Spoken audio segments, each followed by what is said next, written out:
靈魂到底係啲乜嘢呢？嗱，道教點樣解釋我哋人類嘅靈性、性命同埋宇宙嘅關係？嗱，今日咧我就想同大家探討一下。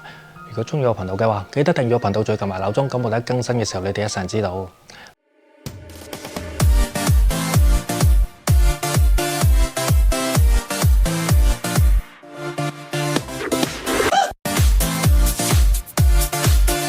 大家好，歡迎嚟到道聽途說啦。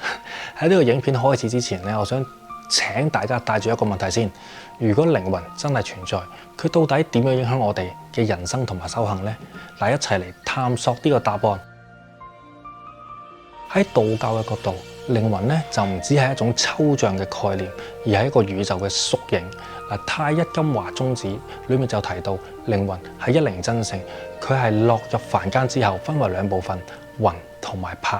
嗱，魂就屬陽，係天心之氣，輕清而高遠，與原始同體。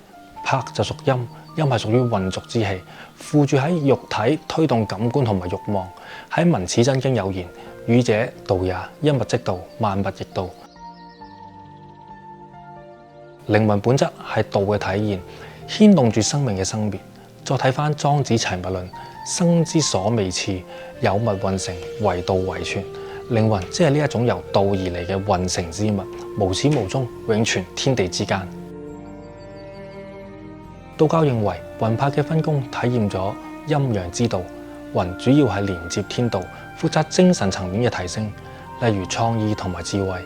魄就主肉身，掌管記憶同埋感官功能，但亦都容易受到慾望支配。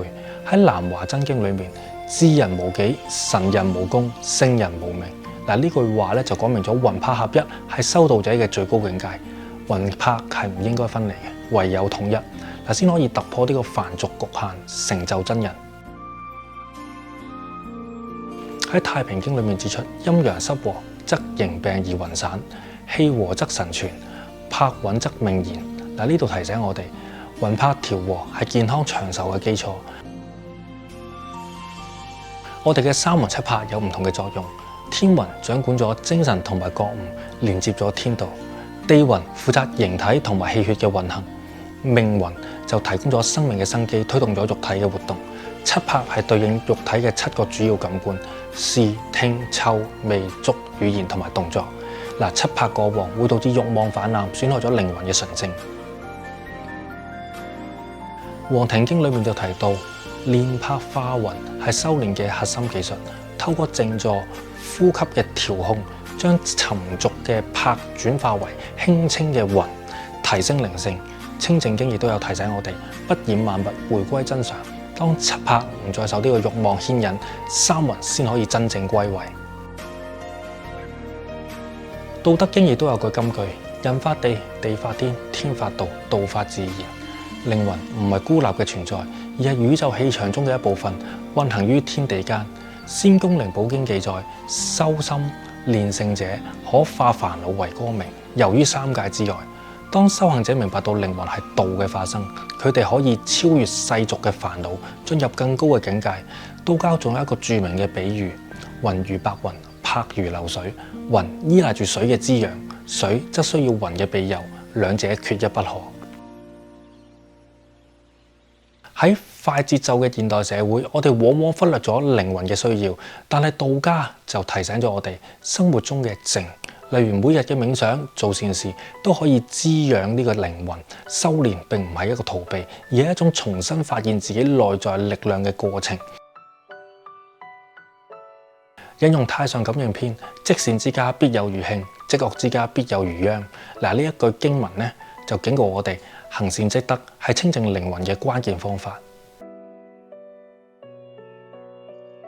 靈魂係人類嘅生命核心，亦都係連接天地嘅紐帶。當我哋學識點樣平衡魂魄、清淨內心，就可以尋找到真正嘅平和同埋幸福。點解我會突然間提起靈魂呢？嗱，呢段時間咧，我好努力去睇一啲經書啊、道經或者佛經，嘗試了解一下近期發生嘅種種事情。